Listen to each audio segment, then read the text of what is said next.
Every night around the same time, I'd see him standing by his window, not doing anything, just standing there. No lights on behind him, just that silhouette, still, watching. At first, I thought it was a reflection, maybe mine.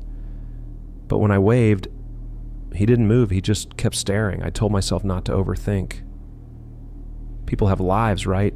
Maybe he's on the phone, maybe he's lost in thought. Except every night he was there again, same position, same time. One night I turned off my lamp, curious if he'd notice. He did. The second my light went out, he leaned closer to the glass, like he was trying to see through the dark. That night I couldn't sleep. Every creak in the house sounded like footsteps. Every shadow on the wall felt like it was moving. But I forced myself to stay in bed. Because what was I going to do? Call the cops and say, "My neighbor looks too still"? The next morning, I tried to laugh it off, made some coffee, opened the blinds, and nearly dropped the cup. His window was open, curtains blowing in the wind, and taped to the glass, facing me, was a single note. "Nice to finally see you too." He moved out 3 weeks ago, but last night I saw him standing in my hallway. For months, my neighbor from across the hall, Mr. Keene, was just quiet. Polite nods, the occasional "good morning," nothing more. Then suddenly he moved out. No goodbye, no truck, just gone. The new tenant told me, "Yeah, guy before me, left in a hurry. Didn't even take his mail, strange, but whatever. People vanish all the time in this building." A week later, I started seeing him again, at first just in crowds, on the subway, at the grocery store, behind a row of people, always distant, always watching. I told myself it was someone who looked like him until I saw the same faded green jacket, same limp in his left leg. Standing by the elevator one night, when the doors opened, he wasn't there. The next day, I went to the building manager. He looked pale when I said the name. "Keene? He died here, gas leak, 3 weeks ago." That night, as I came home, the lights in the hallway flickered. The elevator dinged, doors slid open slowly, and inside, the smell of gas. Then a whisper, low and close to my ear. "Still neighbors." I thought my neighbor was fixing something until I heard a voice whisper through the wall, "Don't tell them I'm here." It started as a faint tapping behind my bedroom wall, always around 1:47 a.m. Soft at first, like someone gently brushing their nails against the plaster. Then it grew louder, slower, almost like breathing through the wall.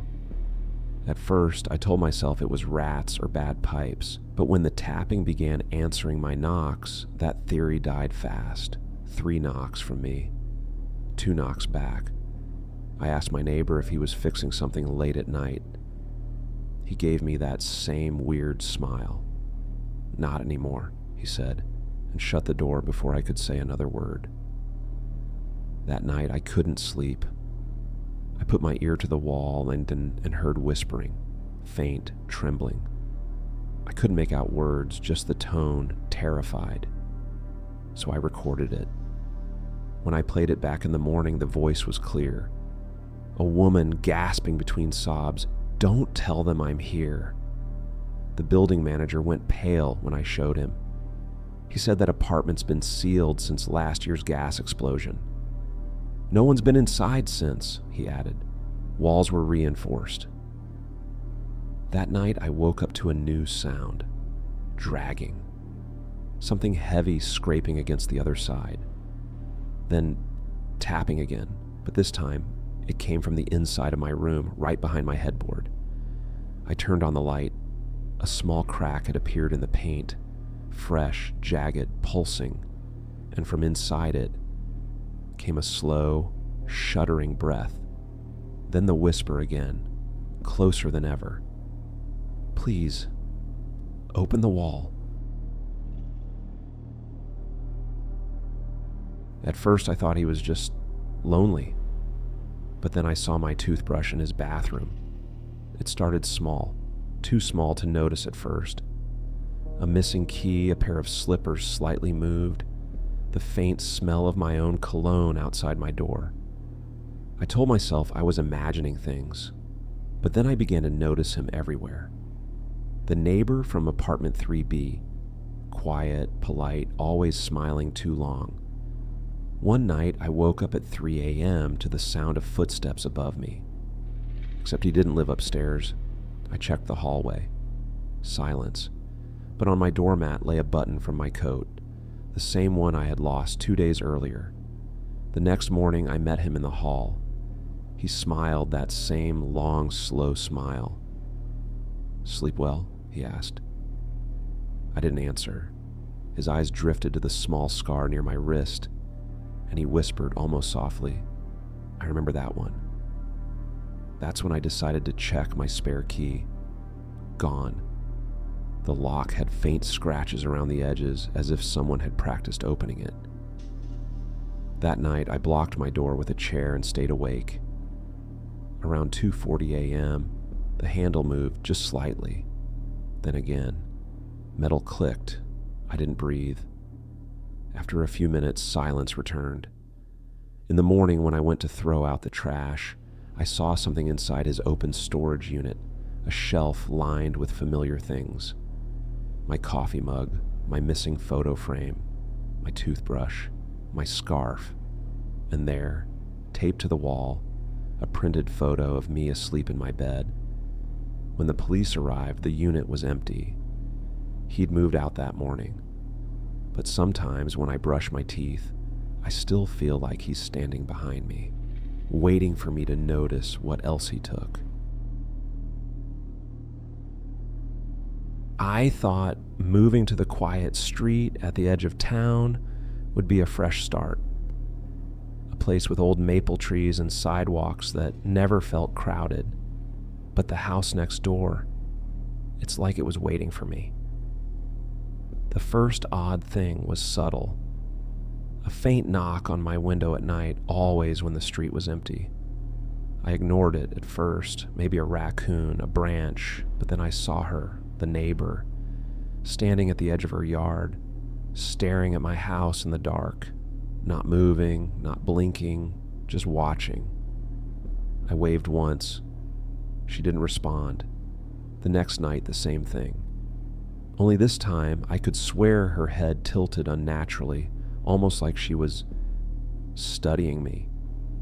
Then the noises started, footsteps pacing in the gravel just beyond the fence, doors slamming upstairs when nobody should have been home. Lights flickered on and off in impossible patterns. Sometimes, in the middle of the night, I would hear soft, deliberate tapping, like fingernails against wood. But I lived alone. I tried talking to her, smiling from my porch, waving, leaving notes. Nothing worked. It was like any gesture of normal human contact only fed her obsession. My mail would be scattered, objects moved slightly but deliberately, my garden tools rearranged, a single shoe left on the edge of my driveway, a small pile of dirt in the corner of my yard. Every morning, I'd wake up to find her marks, her messages, as if she was engraving her presence into my life. One night, I woke to something worse. I saw her face pressed against my bedroom window, pale, expressionless. Her eyes glimmered in the moonlight. I froze. My heart pounded so hard I thought it would echo outside.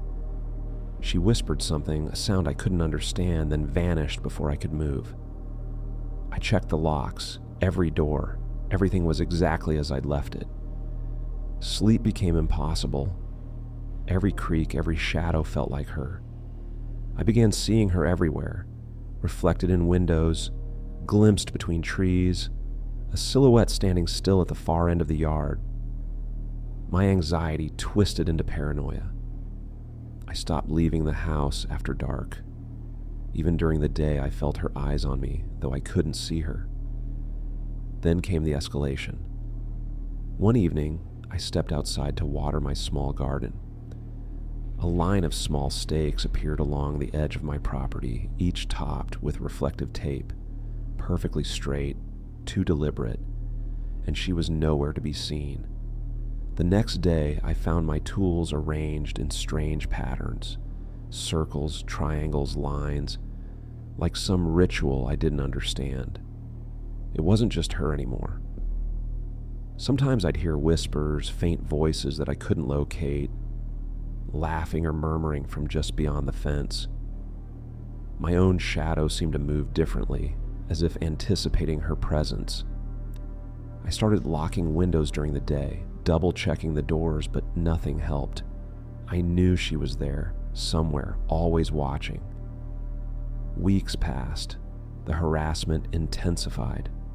One night, I woke to the sound of my bedroom door opening slowly. No wind, no draft, just the heavy, deliberate creak of the hinges. I froze under the blanket, breath shallow, staring at the door. Nothing moved. But when I looked at the window, her face was there again, peering in, calm, almost amused. I stopped going into the backyard. I left lights on constantly. My home became a cage. And yet even then, I could feel her presence in every corner, every creak of the floor, every flicker of the lights. I don't know what she wants. I don't know if she's real, or if I'm losing myself trying to cope with it. Some nights, I swear I hear her whisper my name. I never respond. I just lie there, eyes wide, hoping morning comes before she decides to step inside. And I know, somewhere deep down, that even if I move, even if I leave, a part of her will follow me. Because she doesn't just live next door. She lives in the space between my thoughts, in the shadows that feel like walls, in the fear that I can never escape. I never thought much about the house at the end of the street. It had been empty for years, overgrown with weeds, and surrounded by a rusted chain-link fence. Then one day, a moving van appeared and a man moved in. I saw him once unloading boxes, tall, quiet, with sharp eyes that seemed to scan everything, especially my house. At first, it was nothing, a glance here, a nod there. But soon strange things began to happen. Packages I hadn't ordered appeared on my porch, just dropped there with no note. At night, I'd hear footsteps pacing across the gravel outside my window, not fast, not rushing, just slow, deliberate, as if someone was timing me. I tried to dismiss it. Maybe it was nothing, maybe just coincidence, but then the shadows started moving differently.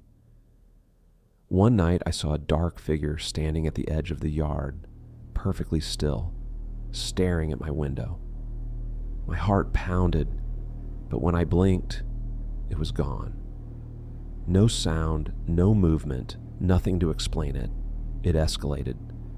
Lights flickered in patterns that weren't random, blinking almost like Morse code, though I couldn't understand it. Doors slammed inside his house, but I swear I could feel it in mine too.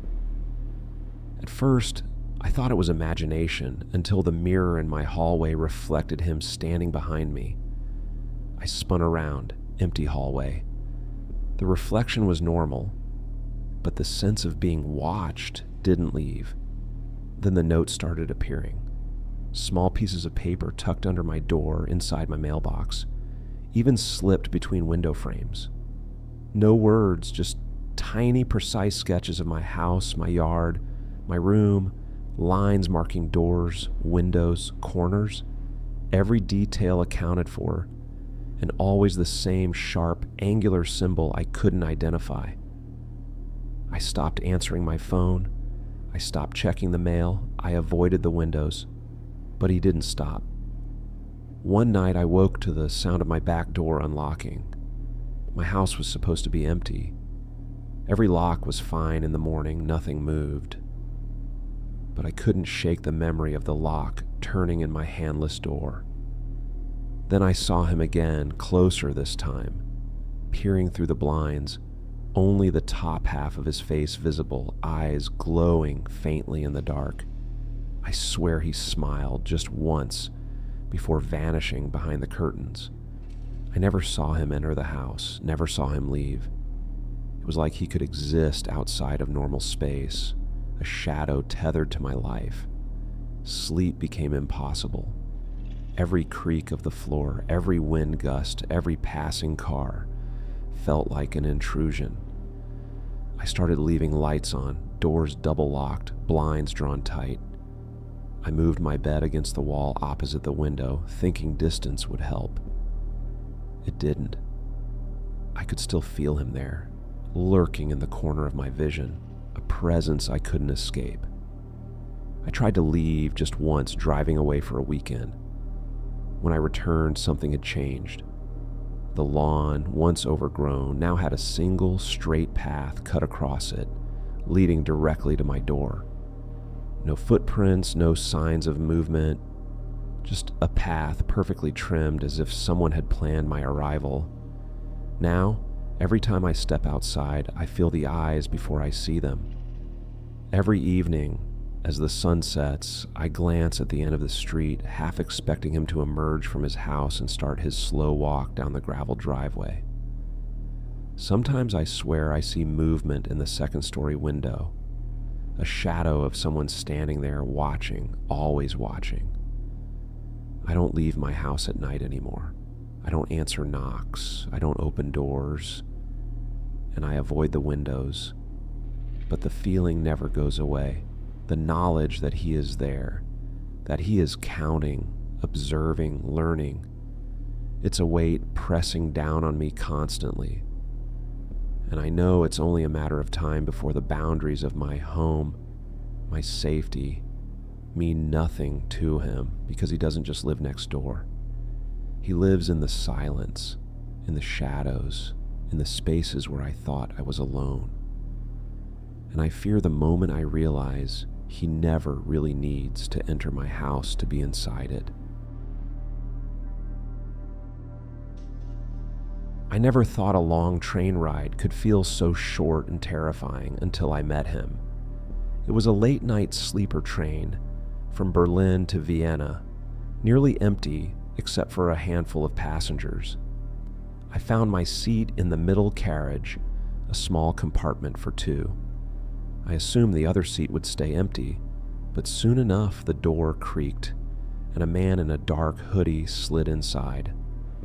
He didn't say much at first, just a quiet nod. I tried to focus on my book, but I could feel his eyes on me, even in the dim light.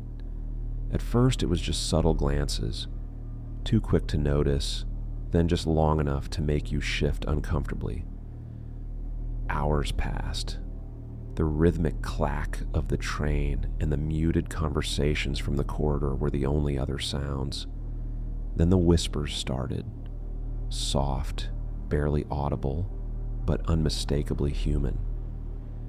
At first, I thought it was someone else in the carriage, but the compartment was just the two of us. I turned to him, but he was staring straight ahead, expressionless. The whispers grew louder, forming words I couldn't understand. A language that was jagged and wrong, full of hissing consonants.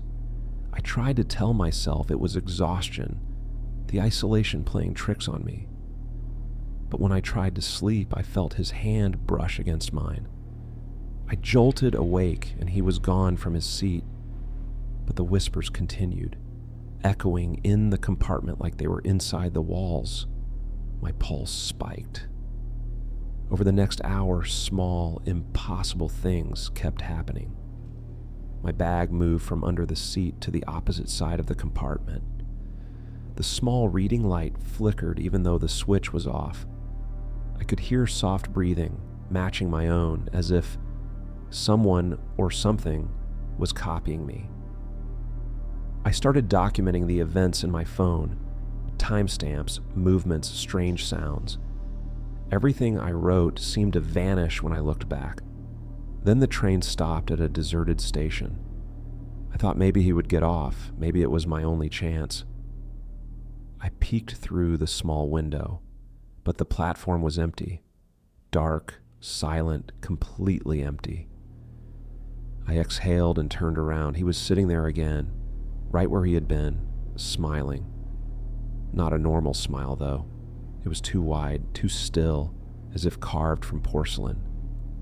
The whispers surged into full sentences now. "You can't leave." Not yet. We belonged to the tracks. I tried to leave the compartment, but the handle wouldn't turn. I pounded on the door, screamed into the corridor, but no one answered. Even the train staff was gone. My phone had no signal. Every exit was sealed. Then came the touch. Cold, wet, like fingers of ice trailing along my neck, my arms, my chest. I spun around and he was there, inches from my face.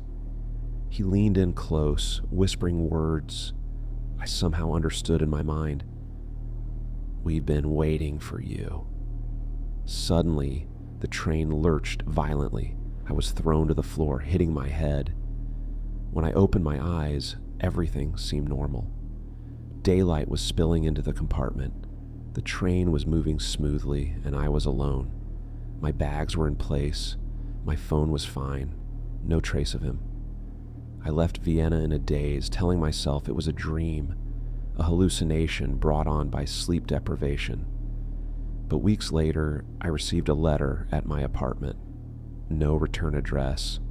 Inside, a photograph of the exact compartment I had sat in that night, and scribbled along the bottom in jagged handwriting, "Next time, we won't let you wake up."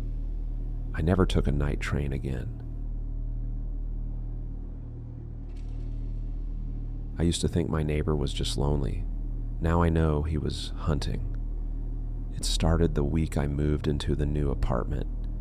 The place was old, but cheap, with thin walls and the smell of dust that never quite left my neighbor, an older man named Thomas, lived directly across the hall. He was polite enough, though there was something off. The way he smiled too long, or the way he paused before answering questions as if translating them in his head. At first, he was helpful. Brought me extra mail, offered to lend tools, even brought me soup one night when I was sick. The gesture felt kind, but something about the soup's smell made me throw it out after one spoonful. I told myself I was being paranoid. Big city, new place, nerves. Then I began to notice his door. It was always cracked open, just a few inches. You could see the chain lock hanging loose, like he wanted to watch but didn't want to be seen. Once, when I came home late, I caught the faint sound of breathing behind it, long, deliberate breaths. When I shifted my keys, the door shut quietly. A few nights later, the power went out in the whole building. I used my phone flashlight to find my way through the corridor. As I passed his apartment, I saw something that made my stomach drop. His door was wide open, and inside the walls were covered in hundreds of photos, each one of people from our building. I recognized the woman from 2B, the old couple from 4A, and me. There were at least 20 pictures of me, taken through my window in the hallway. Even in the elevator, I ran back to my apartment and called the police. They came, checked, said he wasn't home. They took note, left a report, promised to follow up. But that night, when I finally dared to look through the peephole, I saw his door open again, just a crack, and a small red light blinking from inside like a camera recording. The next few days were worse. I'd wake up to faint tapping sounds at my door. Not knocking, tapping, like someone running their nails across the wood. Once, I found a dead pigeon outside my apartment, wrapped neatly in plastic with a note under it, "Don't ignore me." I moved my bed against the door. I barely slept. My phone kept showing missed calls from unknown number.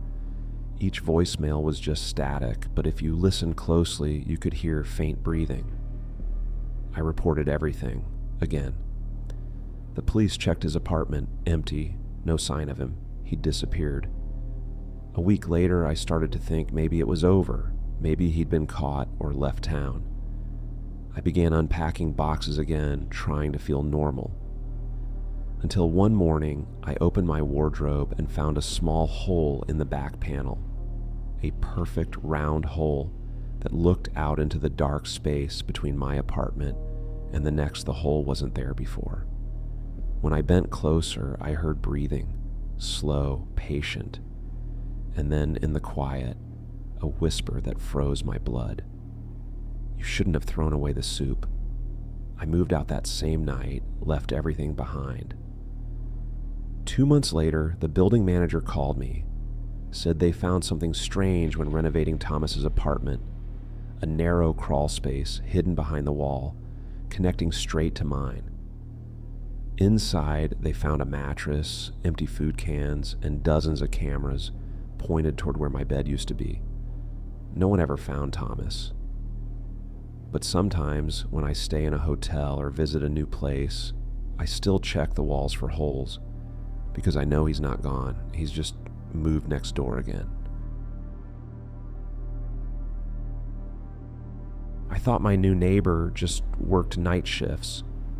Then I realized he never left his apartment because someone else did it for him.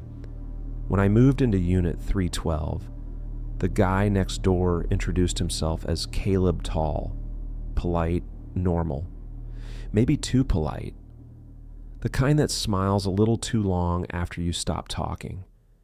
He said he was a programmer, worked nights, didn't like sunlight fair enough.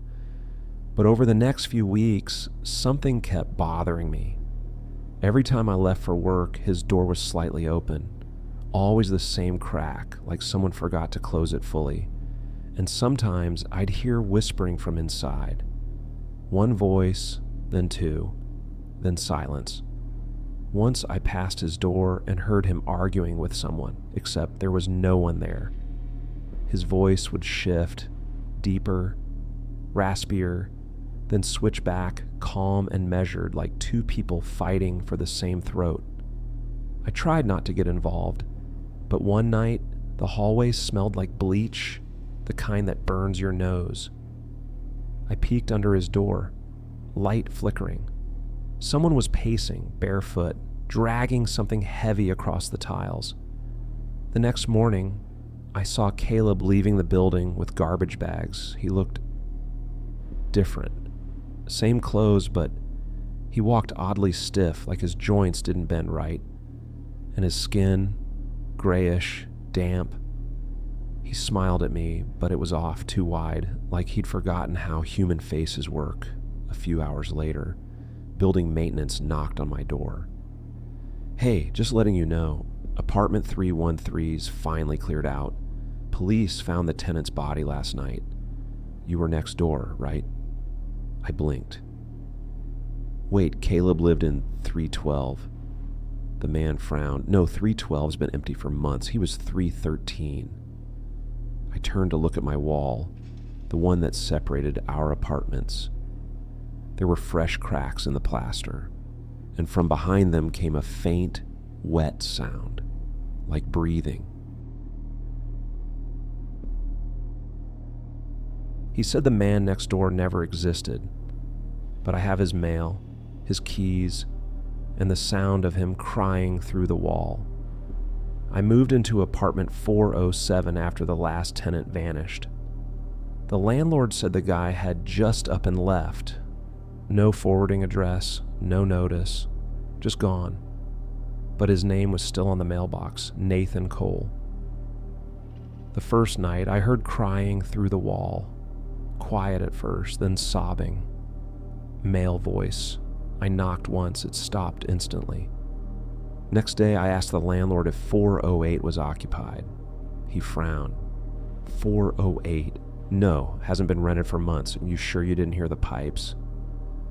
I laughed it off until I found a key in my mailbox. Old brass, tag scratched with 408. I shouldn't have used it. I know that, but I did. The door opened like it was waiting for me. The apartment was fully furnished, bed made, food in the fridge, a mug with dried coffee. everything coated in a thin layer of dust, except the coffee. That was still warm. Then my phone buzzed. Unknown number. Don't talk to him. Don't open the door again. I froze. Then I heard it again, my muffled crying, this time from inside the bedroom. The door was closed, but someone was standing behind it. I saw shadows moving under the crack. I backed out, locked the apartment, and went straight to the landlord. He looked at me like I was insane. I told you 408's been empty since March. You've got to stop this. I was just in there. He shook his head. Then how come I have the only key? He opened his drawer and dropped the same brass key on the counter. Same scratches. Same tag. That night, I couldn't sleep. I heard footsteps in the hallway, slow and dragging, stopping at my door. Then a voice, whispering through the crack, "Please don't tell them I'm still here." The next morning, the police were at my door. Someone had reported a break-in, apartment 408. When they opened it, it was empty, no furniture, no dishes, just bare walls and a mattress covered in black mold. But on my kitchen table sat a mug, the same one from 408, still warm. Now, I don't know what's real. The landlord says 408 doesn't exist anymore. It was sealed off last year after a fire. But I still get mail addressed to Nathan Cole. And every night, I hear him crying through the wall.